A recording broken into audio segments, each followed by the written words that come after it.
Masa kejayaan Kerajaan Majapahit terjadi pada masa pemerintahan Hayam Wuruk tahun 1350 sampai tahun 1389, dengan Gajah Mada sebagai mahapatinya. Pada masa ini, Majapahit berhasil menguasai wilayah yang sangat luas, bahkan hingga ke Sumatera, Kalimantan, dan Nusa Tenggara. Kerajaan Majapahit adalah kerajaan bercorak Hindu-Buddha terbesar di Indonesia yang berdiri pada abad ke-13 hingga abad ke-16. Pendiri Kerajaan Majapahit adalah Raden Wijaya yang bergelar Sri Maharaja Kertarajasa Jayawardana.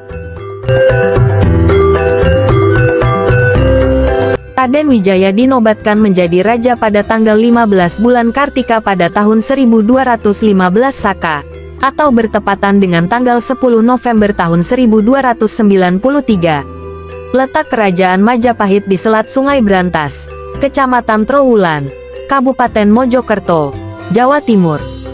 Kerajaan Majapahit mencapai masa kejayaan pada tahun-tahun 1350 sampai tahun 1389. Majapahit mencapai puncak kejayaan pada masa pemerintahan Raja Hayam Wuruk dan Mahapati Gajah Mada. Raja Hayam Wuruk memerintah Kerajaan Majapahit dengan tata pemerintahan yang teratur dan cermat.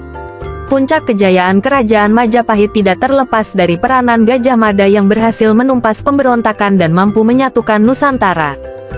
Mahapati Gajah Mada mencetuskan Sumpah Palapa yang berarti untuk menaklukkan Nusantara di bawah Majapahit. Wilayah-wilayah yang berhasil ditaklukkan Majapahit meliputi Sumatera, Semenanjung Malaya, Kalimantan, Sulawesi, Nusa Tenggara, Maluku, Papua, Tumasik, Singapura, dan Filipina. Kerajaan Majapahit menguasai sebagian besar wilayah Kalimantan, Sumatera, Semenanjung Malaya, dan wilayah-wilayah yang berada di luar timur Jawa. Wilayah-wilayah yang dikuasai Majapahit tersebut tercatat dalam Kitab Negara Kertagama Pupuh 13 dan 14. Majapahit juga menjadi hubungan dengan kerajaan-kerajaan Asia Tenggara. Masa kejayaan Kerajaan Majapahit tidak terlepas dari armada laut di bawah pimpinan Empu Nala. Dengan strategi dan kekuatan militer, Majapahit mampu menstabilkan wilayah dan memperluas wilayahnya. Pada masa kejayaannya, Majapahit juga menjadi pusat perdagangan dengan komoditas ekspor, berupa lada, garam, dan lengkeng.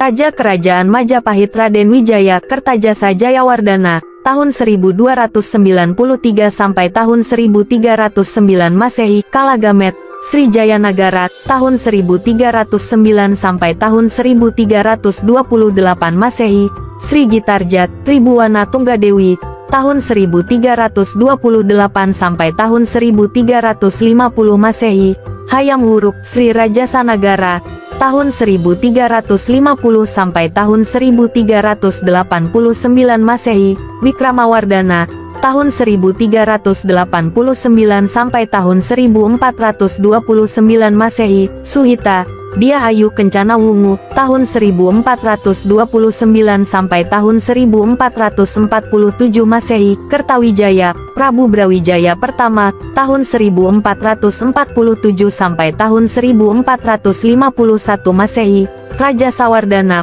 Prabu Brawijaya Kedua tahun 1451 sampai tahun 1453 Masehi, Purwawisesa Prabu Brawijaya Ketiga tahun 1456 sampai tahun 1466 Masehi, Bre Pandan Salas Prabu Brawijaya Keempat tahun 1466 sampai tahun 1468 Masehi, Bre Kertabumi Prabu Brawijaya Kelima tahun 1468 sampai tahun 1478 Masehi, Girindrawardana Prabu Brawijaya ke-6 tahun 1478 sampai tahun 1489 Masehi, Pati Udara Prabu Brawijaya ke-7 tahun 1489 sampai tahun 1527 Masehi. Itulah tadi masa kejayaan Kerajaan Majapahit dan rajanya. Semoga menjadi pengingat kita dan anak cucu kita tentang sejarah kejayaan Kerajaan Majapahit kala itu. Kerajaan besar kala itu yang kini tinggal dongeng. Wassalam.